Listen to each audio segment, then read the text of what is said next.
You know, we're often told that a dying person's last words are the absolute truth. It's this powerful, unshakable piece of testimony. But what happens when that final word, the one that's supposed to bring a killer to justice, actually sends the entire investigation spiraling in the completely wrong direction? Well, today, we're diving into a case that does exactly that. So picture this. It's July 2nd, 2015, in Clear Lake, California. Police get a 911 call about a man who's been shot in what looks like a drive-by. When they get there, they find the victim, a guy named Stephen Galvin, and he is just clinging to life. He's conscious, but barely.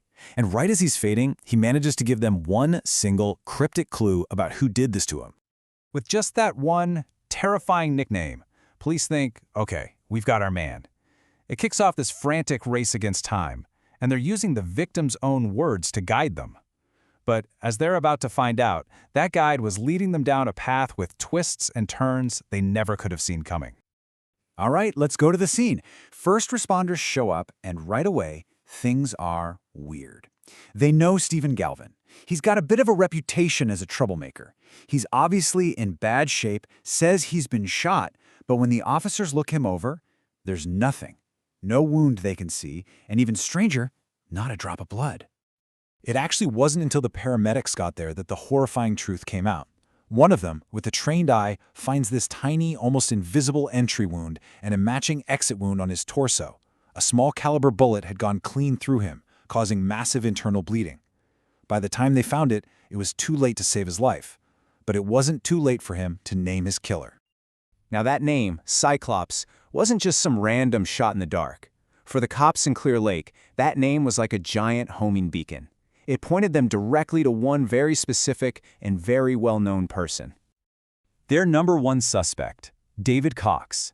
His street name was literally Cyclops, and with his unmistakable facial tattoos, he was hard to miss.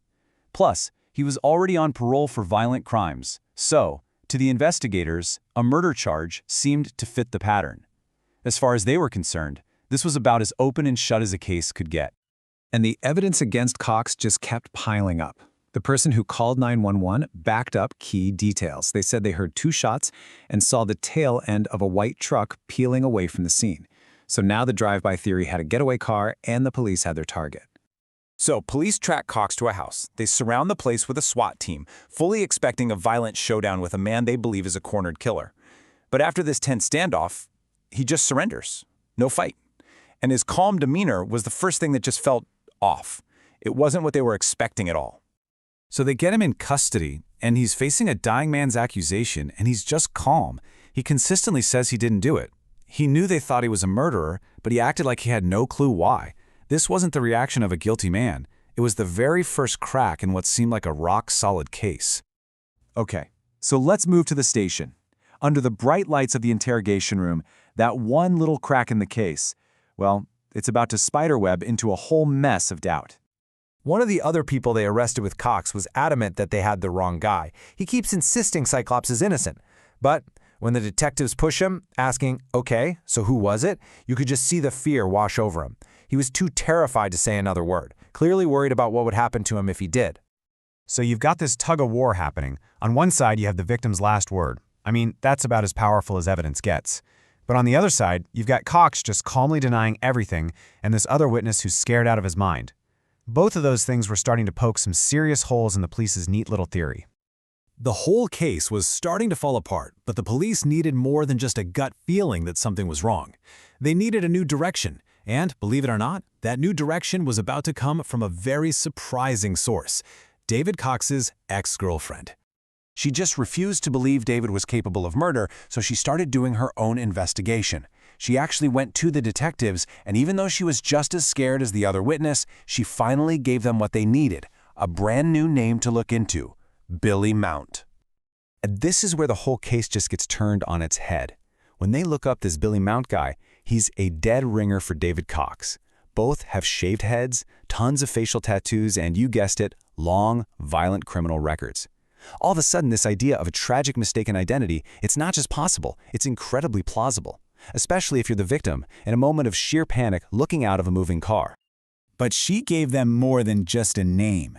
She told the detectives she saw Billy Mount driving a white truck right near the crime scene, just moments before the shooting went down. This was the missing link. This connected their new suspect directly to the getaway vehicle from the 911 call.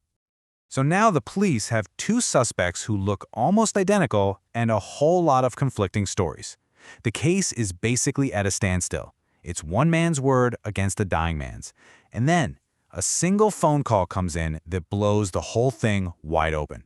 It's a mother, and she's calling for her son. She tells police that he was the unwilling driver in Stephen Galvin's murder. He had been terrified to come forward, but the guilt was just eating him alive, and he wanted to confess everything. The driver lays out the entire crime, moment by terrifying moment. He says Billy Mount just asked for a ride. As they're driving, Mount spots Stephen Galvin walking down the street and just tells him to pull over. Then, with no warning, Billy pulls out a gun, shoots Stephen twice, and just screams at him to drive. And here it is, the nail in the coffin. The driver's white Chevy S10 was a perfect match for the witness description. And inside that truck, investigators found Billy Mount's fingerprints all over a CD case. This was the hard, physical evidence they desperately needed to tie him directly to the crime. So, with a detailed confession from the driver and that crucial piece of physical evidence, the true, tragic story of Stephen Galvin's murder was finally and definitively clear. On August 11, 2016, a jury found Billy Mount guilty of second-degree murder, and he was sentenced to life in prison. And David Cyclops Cox, the man named by the victim himself, he was completely exonerated of all charges and released. This case is just such a powerful reminder that even the evidence we trust the most, like the final words from a dying man, can be tragically flawed. It really forces us to ask a tough question. In a moment of extreme trauma and confusion, how easily can what we perceive become our reality? And what are the consequences when the search for that perceived truth leads justice completely astray?